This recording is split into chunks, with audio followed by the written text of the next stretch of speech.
नमस्कार दोस्तों।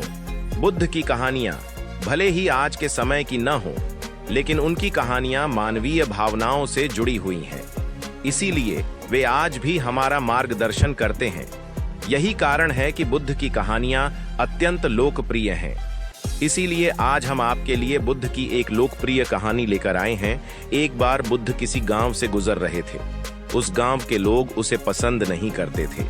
उन्होंने बुद्ध को घेर लिया और गालियां देने लगे। सबसे ज्यादा गुस्सा गांव के नेता को हुआ।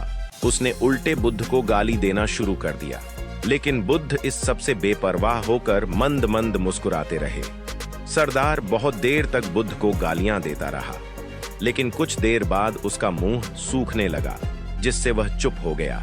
यह देखकर बुद्ध ने कहा, यदि तुम्हारी बात पूरी हो जाए तो मुझे आगे बढ़ना चाहिए। मुझे आगे गांव जाना है, वहां लोग मेरा इंतजार कर रहे होंगे। यह देखकर गांव का एक आदमी बोला, हम आपका अपमान कर रहे हैं, गाली दे रहे हैं, लेकिन आप जवाब देने की बजाय मुस्कुरा रहे हैं। आप इस पर प्रतिक्रिया क्यों नहीं देते? बुद्ध ने कहा, वत्स, तुम्हें आने में थोड़ी देर हो गई। 10 साल पहले आते तो मजा आता, क्योंकि 10 साल पहले मैं भी तुम्हारे जैसा था। यदि उस समय तुम मेरे बारे में बुरा बोलते या मुझे गाली देते तो मैं भी क्रोधित हो जाता। इससे ज्यादा तो मैं तुम्हें गाली देता। संभव है कि वह शारीरिक हिंसा का भी सहारा ले, लेकिन अब मैं आगे बढ़ चुका हूं। मैंने अपना सारा गुस्सा और नफरत पीछे छोड़ दी है। अब मैं उस जगह पहुंच गया हूं जहां तक आपकी गालियां नहीं पहुंच पाती। तुमने मुझे गाली दी, यह तुम्हारी भावना है, लेकिन आपकी भावनाएं मुझ तक नहीं पहुंच रही हैं। मुझ पर इसका आरोप तभी लगाया जाएगा जब मैं इसमें भाग लूंगा। एक बार मैं उन्हें स्वीकार कर लूं, लेकिन मैं आपकी इस हरकत से तटस्थ हूं, इससे कोसों दूर हूं। यही कारण है कि मैं अभी भी पहले की तरह शांत हूं। यह सुनकर सरदार बोला, अरे ऐसा कैसे? मैंने तुम्हें गालियां दी हैं और पूरे गांव के सामने तुम्हें गालियां दी हैं, फिर इसे लेने या न लेने का क्या मतलब? बुद्ध ने कहा, वत्स, मैं कल एक गांव में गया था। वहां लोगों ने मेरा उपदेश सुना। वे बहुत खुश हुए। ग्राम प्रधान मेरे लिए मिठाइयां लेकर आए और मुझसे खाने का आग्रह करने लगे। मैंने कहा, मेरा पेट भर गया है, इसलिए मैं इसे स्वीकार नहीं कर सकता। यह सुनकर वह व्यक्ति मिठाई वापस लेकर चला गया, क्योंकि जब तक मैं कुछ न लूं, कोई मुझे कैसे दे सकता है? इसमें मेरी सहमति तो आवश्यक है ना? हाँ, यही तो है। एक आदमी ने बुद्ध का समर्थन किया। बुद्ध ने फिर पूछा, जब मैंने मिठाई लेने से इनकार कर दिया तो उन्होंने इसका क्या किया होगा? हो सकता है उसने अपने परिवार के बीच मिठाइयां बांटी हों। एक व्यक्ति ने उत्तर दिया।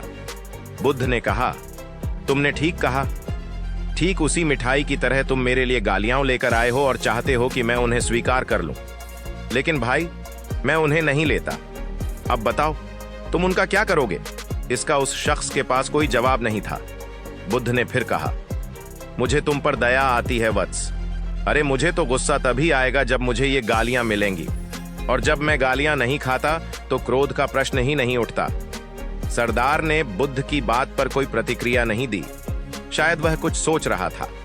बुद्ध ने कहा, मैं अपनी आंखों से देखता हूं कि गाली एक कांटा है जो देने वाले और लेने वाले दोनों को क्रोध से पागल कर देती है। तो फिर तुम ही बताओ, मैं आंखों से भी कांटों पर कैसे चल सकता हूं? आंखें रहते हुए मैं गालियां कैसे खा सकता हूं? और होश में रहते हुए मैं क्रोध कैसे कर सकता हूं? अत मुझे क्षमा कर दो वत्स, मैं तुम्हारा उपहार स्वीकार करने में असमर्थ हूं। इतना कहकर बुद्ध ने हाथ जोड़ दिए। बुद्ध की बात सुनकर सरदार लज्जित हो गया। उसकी आंखें भर आईं। वह कुछ कहना चाहता था, लेकिन उसके होठों ने जवाब दे दिया।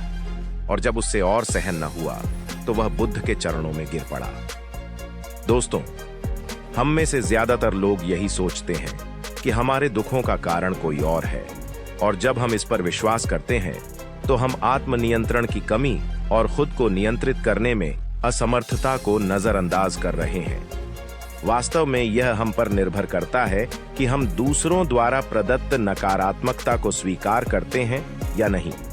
यदि हम नकारात्मकता को स्वीकार करते हैं तो हम अपने पैरों पर कुल्हाड़ी मारते हैं, और जब हम उसे अस्वीकार कर देते हैं तो घृणा, क्रोध, हिंसा सभी से मुक्ति मिल जाती है।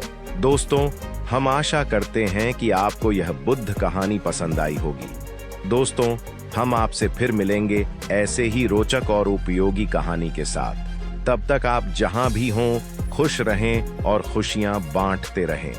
धन्यवाद।